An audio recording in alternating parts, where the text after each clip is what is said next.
Okay, so this is the Castle 101 video, which I'm just going to be discussing early castle building, Norman castle building in particular, just so you know a little bit about the different castles that you will occasionally see in my videos.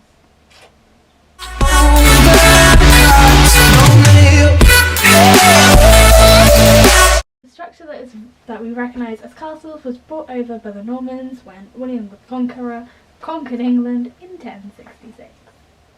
William used castles to consolidate his rule because a lot of people weren't too pleased about being conquered. So yeah, he built a lot of castles. He built a lot of castles across the country in troubled spots, including like Exeter, York, to name but a few. So it's rumoured that William built over 1,000 castles in total to try and squash any rebellious thinking, plotting Anglo-Saxons that didn't agree with his rule. So the basic structure of a typical Norman castle is known as a motte and bailey. So the motte is a very, very tall hill. Now the hill or mound can be between 25 to 80 feet tall, and the keep, which is the kind of main castle structures we recognise today, was built on top of this.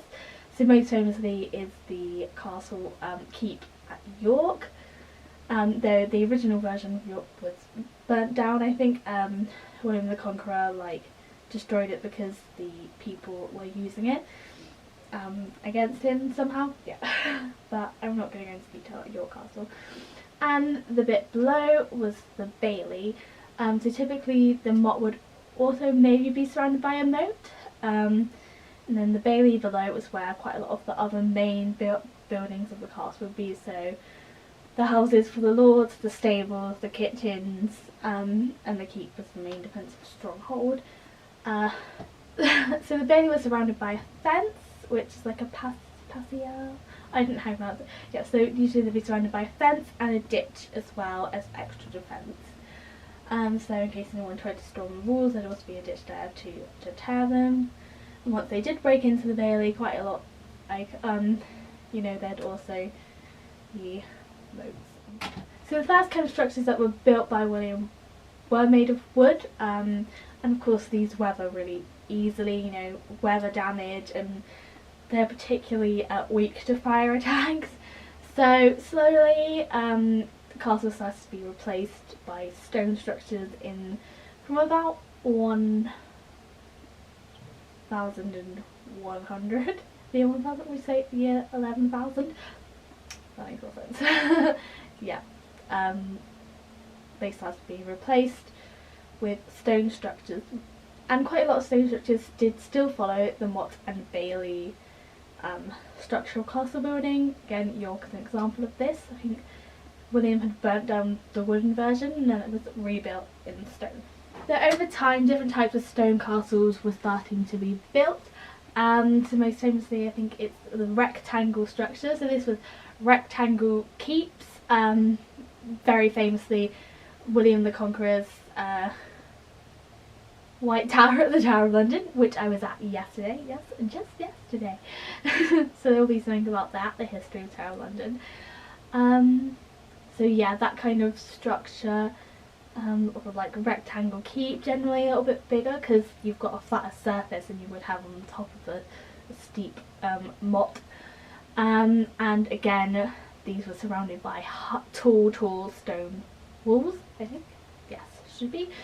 The White Tower was built by William the Conqueror, so although he was building a lot of wooden castles, he was also building stone castles. So 4 years after he conquered it.